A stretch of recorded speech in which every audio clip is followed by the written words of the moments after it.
Hello friends, स्वागत है आपका हमारे यूट्यूब चैनल बीपीएससी स्टडी में। आज के वीडियो में हम देखने वाले हैं class 10th mathematics chapter number 10, जिसका नाम है पृष्ठीय क्षेत्रफल और आयतन। चलिए स्टार्ट करते हैं।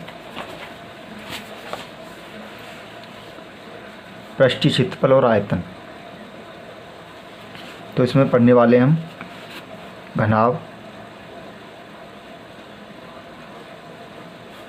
घन, बेलन, शंकु, गोला और शंकु छिन्नक।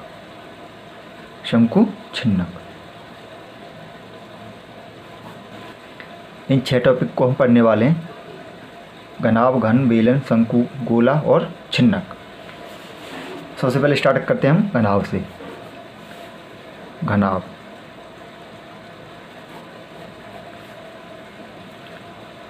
घनाभ क्या होता है? पहले हम एक डायग्राम बनाते हैं घनाभ का। घनाभ होता है हमारा इस तरह से, यानी जो माचिस की डिब्बी होती है उस तरह से मान लें घनाभ। ठीक है, ये वाली इसकी सबसे बड़ी भुजा को बोलते हैं लंबाई, यानी एल से शो कर देंगे। ये बोलेंगे चौड़ाई, यानी इसे बी मान लेंगे, इस वाली को बी मान लेंगे। और ये होगी इसकी हाइट, यानी ये वाली, ये उसकी ऊंचाई होगी। अब घनाभ का पृष्ठीय क्षेत्रफल निकालना है हमें। क्या निकालना है? पृष्ठीय क्षेत्रफल। अब घनाभ का पृष्ठीय क्षेत्रफल होता है इसके सभी पृष्ठों का क्षेत्रफल। अब घनाभ में हमारे कितने पृष्ठ होंगे? इसमें हमारे 6 पृष्ठ होंगे, आमने सामने के, और ये साइड वाले और एक ऊपर नीचे वाले। तो इसका पृष्ठीय क्षेत्रफल का फॉर्मूला क्या हो जाता है हमारा? 2 ब्रैकेट LB BH और HL। ये होता है इसके पृष्ठीय क्षेत्रफल का फॉर्मूला। पृष्ठीय क्षेत्रफल का फॉर्मूला यानी सरफेस एरिया S और वॉल्यूम B, ये होता है इसका L into B into H। और इसका आयतन निकालना हमें तो लग जाएगा L into B into H, और ये हो जाता है इसके पृष्ठीय क्षेत्रफल का फॉर्मूला।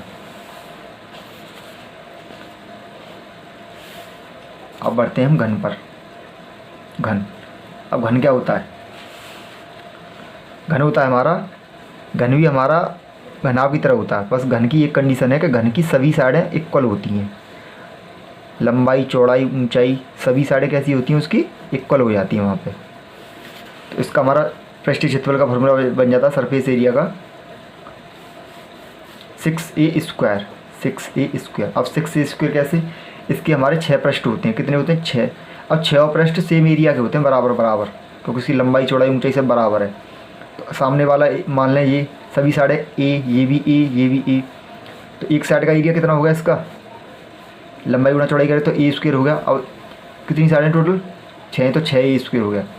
तो सरफेस एरिया कितना हो गया? 6A square. अब निकालना इसका आयतन। तो आयतन होता है लंबाई गुणा चौड़ाई गुणा ऊंचाई। अब इसकी लंबाई, चौड़ाई और ऊंचाई सब सेम है, तो क्या बन गया? A गुणा A गुणा A, A गुणा A गुणा A। तो ये क्या निकलेगा? AQ। ये आ गया AQ, यानी भुजा का Q। तो घन का आयतन हो जाता है हमारा भुजा का Q। अब आते हैं बेलन पर। बेलन, बेलन को हम इंग्लिश में सिलेंडर भी बोलते हैं। तो बेलन कैसा होता है हमारा? इस तरह से, यानी गोल पाइप मान लें, गोल पाइप या सिलेंडर जो होता है हमारा पाइप जैसा ही होता है, गोल गोल। अब इसमें क्या करना है? ये उसकी ऊंचाई होती है। क्या होती है इसकी? हाइट, ऊंचाई, ये मानी जाती है इसकी ऊंचाई। अब इसका ऊपर वाला सिरा और नीचे वाले सिरे हमारे कैसे होते हैं? वृत्ताकार। कैसे? वृत्ताकार। अगर इन्हें सामने से देखा तो ऐसे दिखाई देंगे, वृत्ताकार, इस तरह से। अब 2 सिरे, एक तो ये नीचे वाला सिरा, एक ऊपर वाला सिरा, तो दोनों सिरे हमारे सेम दिखाई देंगे। ठीक है, तो ये सिरे जो होते हैं वृत्ताकार, उनकी त्रिज्या मान लें हम R। क्या मान लें? R। दोनों की आरी होगी सेम है तो, ठीक है, यानी ये वाली यहाँ से यहाँ तक ये R हो गई। अब इसका निकालना है हमें पृष्ठीय क्षेत्रफल। क्या निकालना है? पृष्ठीय क्षेत्रफल। अब इस बेलन के 2 पृष्ठीय क्षेत्रफल होते हैं, एक तो वक्र पृष्ठीय क्षेत्रफल और एक संपूर्ण पृष्ठीय क्षेत्रफल। अब वक्र क्या होता है? वक्र होता है इसके चारों तरफ का गोल गोल वाला, ऊपर वाले और नीचे वाले हिस्से नहीं लेने, जो चारों तरफ का जो होता है सर्किल। तो इसके 2 बन जाते हैं वक्र। वक्र पृष्ठीय क्षेत्रफल, वक्र पृष्ठीय क्षेत्रफल, ये बन जाता है इसका फॉर्मूला 2 पाई आर एच, 2 पाई आर एच। अब एक होता है संपूर्ण पृष्ठ, संपूर्ण पृष्ठ का क्या होता है, ऊपर वाला और नीचे वाला भी काउंट हो जाता है। संपूर्ण पृष्ठ, संपूर्ण पृष्ठ।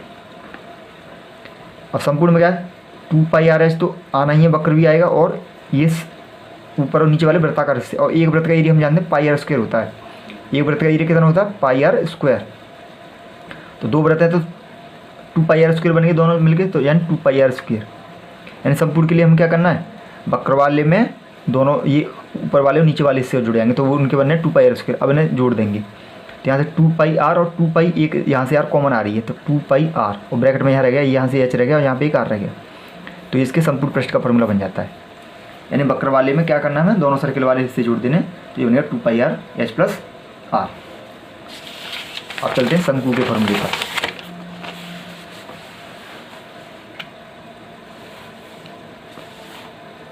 शंकु का फॉर्मूला क्या होता है, हम शंकु, पहले शंकु बनाते हैं। ये हमारा शंकु इस टाइप का होता है। अब ये शंकु का जो नीचे वाला हिस्सा होता है, ये वाला, ये भी हमारा वृत्ताकार होता है। कैसा होता है, वृत्ताकार, ऐसे। तो उसकी रेडियस मान लें हम आर, और ये उसी है इसकी तिर्यक ऊंचाई, जो तिरछी वाली है, स्लैंट हाइट बोलते हैं इंग्लिश में, तो इसे एल से दिखा देंगे। और इसे मानेंगे इसकी हाइट, क्या मानेंगे, हाइट एच। अब इसका भी निकालना है। अब इसके भी दो एरिया होते हैं, एक तो वक्र पृष्ठीय और एक संपूर्ण पृष्ठीय। तो इसका वक्र पृष्ठीय क्या होगा, वक्र पृष्ठीय वो होता है हमारा पाई आर एल।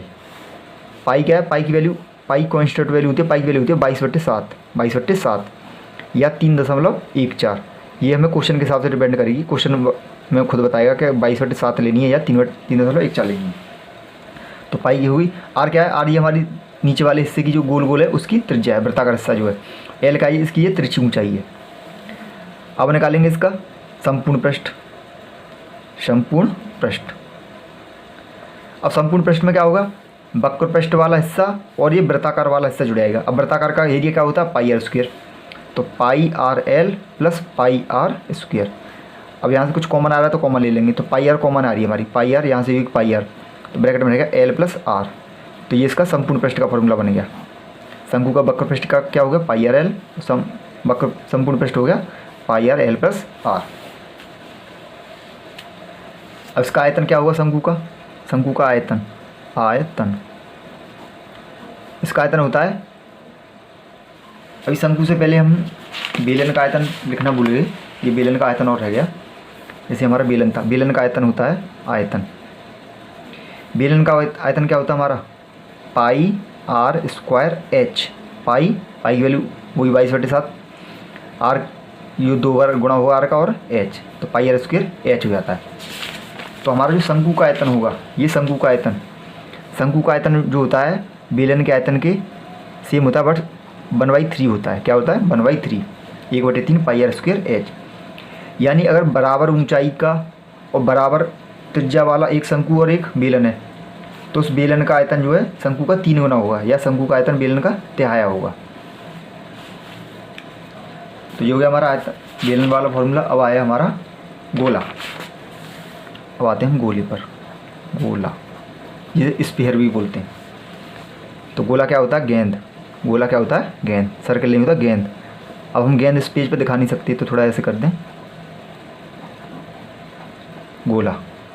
अब गोला क्या होता है, गोले की रेडियस मान लें हम आर, क्या मान लें, आर। अब गोले का कोई न तो वक्र पृष्ठ होता, न ये एक जैसा होता है, इसमें कोई स्पेशल नहीं होता कि ये कोई वक्राकार है और एक प्लेन, न तो इसमें कहीं प्लेन है, तो टोटली वक्राकार ही होता है। क्या होता है, वक्राकार। तो गोले का बस एक ही पृष्ठ होता है, उसे बोलते हैं पृष्ठीय क्षेत्रफल, पृष्ठीय क्षेत्रफल या संपूर्ण पृष्ठीय क्षेत्रफल। संपूर्ण एक ही बात है। तो इसका फॉर्मूला हो जाता है 4 पाई आर स्क्वायर। क्या हो जाता है, 4 पाई आर। आर क्या है इसकी, जो गोले की त्रिज्या है। अब आया गोले का आयतन, आयतन। आयतन क्या होता है इसका, गोले का आयतन होता है 4/3 पाई आर क्यूब। पाई की वैल्यू क्या है 22/7 है। आर क्यू का त्रिज्या का 3 बार मल्टीप्लाई करना है। तो ये हमारा गोले का आयतन हो गया। अब गोले में एक और आया था हमारा अर्धगोला। अर्धगोला और पढ़ लेते हैं। अर्धगोला क्या होता है? आधा गोला।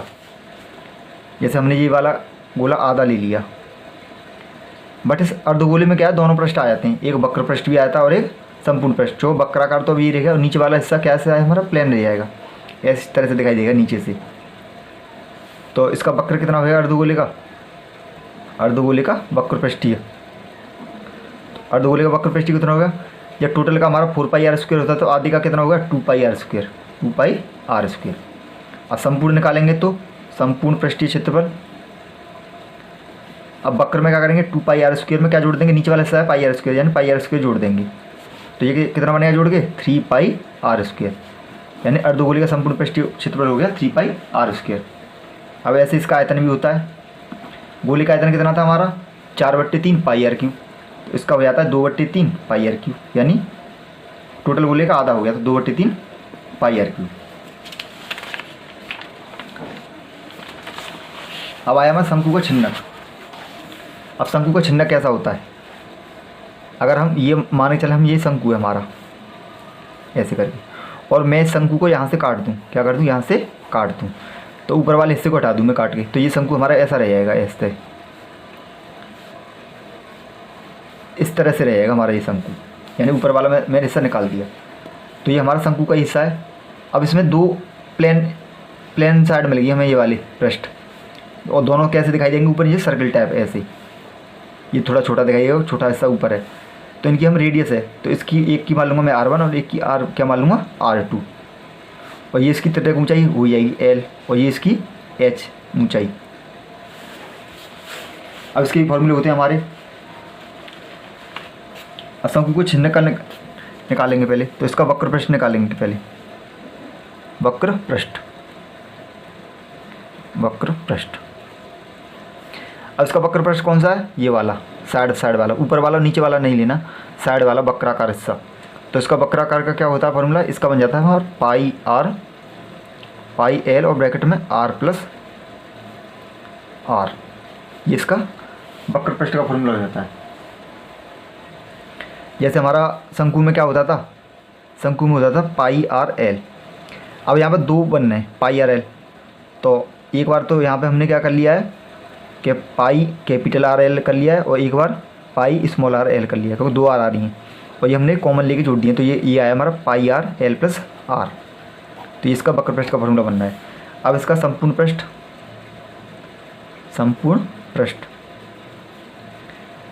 के फॉर्मूले क्या होता है? इसका संपूर्ण पृष्ठ का फॉर्मूला होता था पाई ब्रैकेट में r² + r²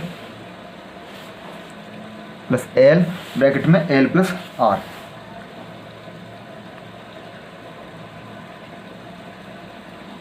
ये इसका संपूर्ण पृष्ठ का फॉर्मूला बन जाता है हमारा। यानी हमने कुछ नहीं किया, इसमें हमने दोनों πr² और ये वाले जोड़ लिए। जैसे संपूर्ण निकालना है फॉर्मूला, तो ये हमारा एक्सप्लेन कैसे करेंगे? वक्राकार क्या निकाला था हमने? πrl + πrl, वक्र का यही तो बनता है। इसमें क्या किया हमने? ऊपर वाले नीचे वाले इससे जोड़ लिए। तो ऊपर वाली नीचे वाले आर को हम कैपिटल R मान लें फॉर्मूले के हिसाब से, तो कैपिटल R मान लेंगे, ऐसे इसे स्मॉल r मान लेंगे। तो नीचे वाले हिस्से का होगा πr², ऊपर वाला πr²। अब यहाँ टोटल में से क्या कॉमन आ रहा है? हमारा पाई कॉमन आ रहा है। पाई कॉमन आ गया तो यहाँ क्या रहेगा? r²। यहाँ का रहेगा स्मॉल r²। अब इन दोनों में से क्या आ रहा है कॉमन? यहाँ अंदर तो l कॉमन आ रहा है, तो वहाँ पर रह जाता है हमारा r+r। तो यहाँ से हम फॉर्मूला ये आसानी से भी बना सकते हैं। अब आया इसका आयतन, शंकु का आयतन। अब शंकु का आयतन क्या होता है हमारा? जैसे शंकु का आयतन हो जाता है 1/3 πr²h, तो इसका भी ऐसे ही होगा 1/3 पाई, और h तो आना ही आना है, बस r चेंजिंग हुई है क्योंकि जिसमें r दो बनी है तो r की वहाँ पे आना है r² + 2r। ये इसके आयतन का फॉर्मूला बन जाता है, शंकु के आयतन का फॉर्मूला। तो ये हमारे फॉर्मूले हुए कुछ।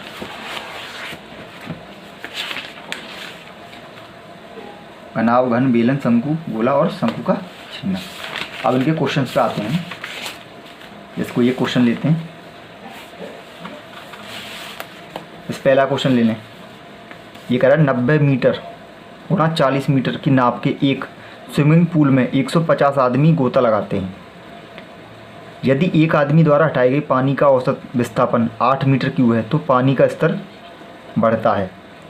ये पूछ रहा है इसमें 50 आदमी और एक आदमी का आयतन बता रहा है कि इतना आयतन गिरता है एक आदमी, तो उसमें पानी का कितना स्तर बढ़ जाएगा उसका। तो ये ऐसा स्विमिंग पूल है, ये मान लें ऐसे है। इसकी लंबाई चौड़ाई है कितनी हमारी 90 और 40। अब इसमें 150 आदमी गोता लगा रहे हैं, 150 आदमी। अब 150 में एक आदमी कितना आयतन हटा रहा है 8, तो ये कितने बनेंगे ये 120 यानी 1200 मीटर क्यूब। 1200 मीटर क्यूब आयतन हटा रहा है ये। तो ये पूछ रहा है कि पानी कितना बढ़ जाएगा, ऊपर उठ जाएगा। तो हमें पता पानी का आयतन कितना है, ये लंबाई है, ये चौड़ाई है, और ऊंचाई इसकी मान लेंगे h ऊंचाई तक ये बढ़ जाएगा। तो लंबाई गुणा चौड़ाई गुणा ऊंचाई, उसे करके ये कितना बनेगा 1200 मीटर क्यूब। 1200 metre cube.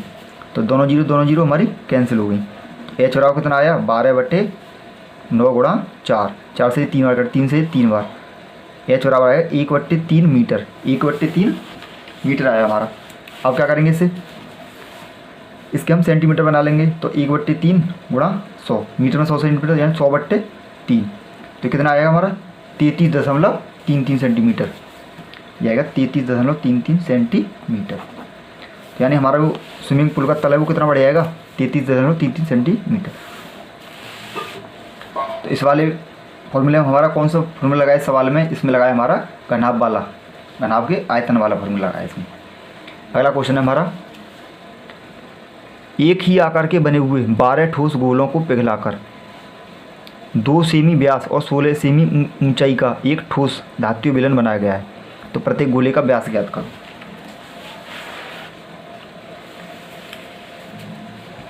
एक ही आकार के 12 ठोस गोलों को पिघलाकर, माने चले हमारे पास 12 गोले हैं ऐसे ऐसे। ये कितने गोले हैं हमें 12 गोले, इनकी त्रिज्या मान लें हम r, ठीक है। और ये 12 गोले हैं हमारे पास। अब ये कह रहा है 2 सेमी व्यास और 16 सेमी ऊंचाई का क्या बनाया गया है धातु बेलन। जो बेलन है उसकी ऊंचाई है 16 और व्यास कितना है उसका 2। ये यहाँ से यहाँ तक व्यास टोटल वाला 2 सेमी। तो त्रिज्या कितनी होगी इसकी r 1 होगी, क्योंकि 2 का आधा हो गया 1, और h है इसकी 16। तो इस बेलन का आयतन क्या हो गया हमारा, बेलन का आयतन होता है पाई r² h।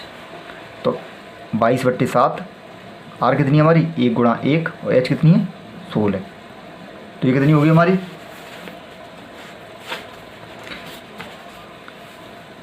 16 का गुणा कर लेंगे, 16 दूनी 32 और 16 दूनी 32, 352/7 सेमी क्यूब, ठीक है। ये आ गया बेलन का आयतन। अब वो कह रहा है वो 12 है। अब ये जो आयतन है जो हमारा ये 12 गोलों के आयतन के बराबर है। कितने गोलों के आयतन के बराबर 12 गोलों के आयतन। अब एक गोले का आयतन क्या होता है 4/3 पाई r क्यूब, और 12 है तो 12 का गुणा कर लेंगे। और ये किसके बराबर है 352/7 के, और 3 से ये 4 बार कट गया। ये वो 4 चौके 16 पाई r क्यूब बराबर 352/7। तो 16 22/7 इसकी वैल्यू हो गई, गुणा r क्यूब बराबर 352/7। 7 से 7 कैंसिल हो गया हमारा। तो r क्यूब हो गया हमारा 352/16 गुणा 22। अब काट लेंगे इसे, 11 दूनी 22, 11 तीन 11 दूनी 22 और 16 दूनी 32, 2 से 2 कट गया। तो r क्यूब आया हमारा 1। तो r कितनी आ गई 1 ही आ गई। तो गोले का व्यास पूछा है इसमें, गोलों का व्यास। तो गोलों का व्यास क्या होता है 2 गुणा त्रिज्या, तो 2 गुणा 1 यानी 2 सेंटीमीटर। यानी जो गोले दिए हैं उनका व्यास कितना है हमारा 2 सेंटीमीटर है। अगला क्वेश्चन देखते हैं। एक बाल्टी के वृत्ताकार सिरों की त्रिज्याएं, एक बाल्टी के वृत्ताकार सिरों की त्रिज्याएं 35 सेमी और 14 सेमी, तो बाल्टी की ऊंचाई 40 सेमी है। तो इसका आयतन। अब ये वाला क्वेश्चन हमारा बाल्टी वाला ये आ गया हमारे शंकु के छिन्नक जैसा। शंकु का छिन्नक जैसे बाल्टी कैसी होती है हमारी, बाल्टी हमारी इस तरह से होगी, और उसके दो सिरे होते हैं, बाल्टी के दो सिरे, तो ये हमारा छिन्नक हो गया एक तरह से। तो वृत्ताकार सिरों की त्रिज्या इसकी 35, तो ऊपर वाली को ज़्यादा है, बड़ी है, तो उसको 35 मान लें, ऊपर वाली 35 है, यानी उसे कैपिटल आर मान लें। और स्मॉल आर कितनी है हमारी 14 सेमी।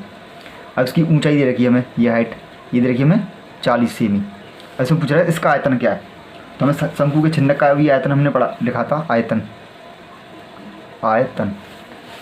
शंकु के छिन्नक का आयतन क्या था, पाई एच बटे 3 R square plus R square into R, ये हमारा फार्मूला था। तो हम ये फार्मूला लगा देंगे, तो यहाँ रखेंगे पाई की वैल्यू रख देंगे 22/7, एच कितनी है हमारी 40 बटे में 3, और ब्रैकेट में कैपिटल आर का स्क्वायर यानी 35 का स्क्वायर करेंगे। 35 का स्क्वायर क्या हो गया 1225, और स्मॉल आर का 14 का वर्ग होता है 196, और आर इंटू आर यानी छोटी वाली आर और बड़ी वाली आर का मल्टीप्लाई करेंगे, तो 14 पंजे 70, 0 7, 14 तिया 4207, 49, तो ये हो गया 22/7 गुणा 40/3, और ये ब्रैकेट में हम काउंट कर लेंगे इन्हें, तो ये बनेगा हमारा 6 और 5 1, और कैरी का बना गया, तो 9 दूनी 18, 19 20 21 1 हासिल 2 6 7 8 9 1911, ये बना हमारा 1911। 7 से 11 12, तो 3 से कट रहा है ये, 3 6 18, 3 7 21, 3 3 9, 3 7 21, और 7 से कट रहा है 7 9 63, और 7 1 7, ये कटेगा 91 बार, तो 22 गुणा 40 गुणा 91। अब इनका कर लेंगे मल्टीप्लाई करने में, तो 22 चौके 88, 880 ये हो गया हमारा। अब 91 का इसमें मल्टीप्लाई कर लेंगे, तो 880 और 91, 1 8 8 0 72 और 7, 72 7 हो गए 79, तो ये आया हमारा 18008, यानी 80081 हमारा सेमी क्यूब इसका आयतन आ गया, 80080। अगला क्वेश्चन हमारा, एक 40 सेमी ऊंचे एक शंकु के छिन्नक के वृत्ताकार सिरों की त्रिज्याएं 38 सेमी और 8 सेमी है, तो शंकु के छिन्नक की तिरछी ऊंचाई ज्ञात कीजिए। यानी इसमें क्या दे रखा है हमें, शंकु का छिन्नक दे रखा है ऐसे करके, और इसकी दो ऊपर वाली और नीचे वाली त्रिज्याएं दे रखी है हमें, एक दे रखी है 8 और एक दे रखी है 40, 38 और 40, तो बड़ी वाली को मान लें कैपिटल को 38 और स्मॉल को मान लें 8, और इसकी ऊंचाई दे रखी है एच कितनी है हमारी 40।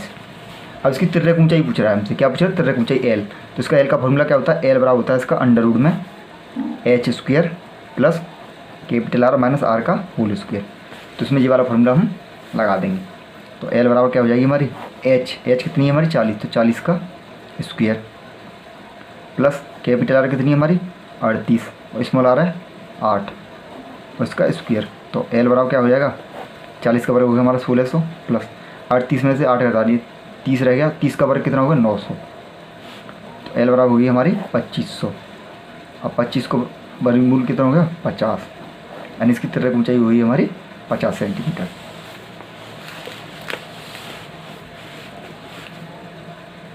अगला क्वेश्चन है, एक किनारे पर नुकीली बनाई गई एक बेलनाकार पेंसिल निम्नलिखित का संयोजन है, एक शंकु और बेलन के आकार का, शंकु का छिन्नक और बेलन के आकार का, या एक अर्धगोला और बेलन के आकार का। तो किनारे से नुकीली बनाई गई पेंसिल कैसी होती है हमारी, एक पेंसिल ऐसी होती है और किनारे से ही नुकीली बना दी है, कैसी बना दी नुकीली। तो इसमें जो आकार होते हैं इसमें कौन कौन से आकार होंगे, तो अगर यहाँ से देखें तो ये वाला तो हमारा बेलन वाला हिस्सा हो गया, यहाँ से यहाँ तक, ऊपर वाला कैसा होगा शंकु का, तो इसमें कौन सा ऑप्शन आएगा, एक शंकु और एक बेलन, इसमें ये दोनों आ जाएंगे। शंकु का छिन्नक नहीं आएगा इसमें, और ना एक अर्धगोला आएगा, ना दोनों बेलन आएंगे, तो क्या आएगा इसमें एक शंकु और एक बेलन। ये कह रहा है एक साहुल निम्नलिखित का संयोजन है, साहुल यानी ये डायग्राम बना हुआ है। अब इसमें क्या होता है, ऊपर को तो ये अर्धगोला होता है और नीचे को एक शंकु होता है, तो इसका ऑप्शन कौन सा हो जाएगा, एक अर्धगोला और एक शंकु। इसका 8वां क्वेश्चन देखते हैं, दो गोलों के आयतनों का अनुपात 64:27 है, तो उनके वक्र पृष्ठीय क्षेत्रफलों का अनुपात क्या होगा। अब गोले का आयतन क्या होता है, गोले का आयतन होता है 4/3 पाई आर क्यूब। अब दो गोले हैं इसमें, क्या है, दो गोले, तो एक का आयतन 4/3 पाई R1 क्यूब मान लें और दूसरे का 4/3 पाई R2 क्यूब, और इनका रेशियो दे रहा है हमें 64/27, ये मान लें। तो 4/3 पाई से 4/3 पाई कैंसिल, तो यानी R1/R2 का होल क्यूब, ये रह गया हमारा 64/27। अब यहाँ से क्यूब है, क्यूब हटाएंगे तो यहाँ क्यूब रूट लग जाएगा, R1/R2 यहाँ लग गया क्यूब रूट 64/27, तो R1/R2। अब 64/27 से क्यूब रूट आ गया, 64 का आ गया 4 और 27 का आ गया 3, तो यानी R1 रेशियो R2 कितना आ गया हमारा, 4/3 आ गया, यानी R1 की वैल्यू 4 मान लें तो R2 की कितनी है, 3। अब हमसे पूछ रहा है इनके वक्र पृष्ठों का क्षेत्रफल, यानी गोले का वक्र पृष्ठ कितना होता है, 4 पाई R स्क्वायर, तो 4 पाई R1 स्क्वायर बट्टे 4 पाई R2 स्क्वायर निकालना है हमें। तो 4 पाई से 4 पाई कैंसिल, तो R1 स्क्वायर बट्टे R2, तो R1 कितनी है हमारी 4, तो 4 का वर्ग बट्टे R2 3 का वर्ग, कितना होगा 16/9, यानी ये हो गया हमारा 16:9, इसके पृष्ठीय क्षेत्रफलों का अनुपात आ जाएगा हमारा। तो फ्रेंड्स आज की वीडियो में बस इतना ही, मिलते हैं अगली वीडियो में, तब तक के लिए धन्यवाद।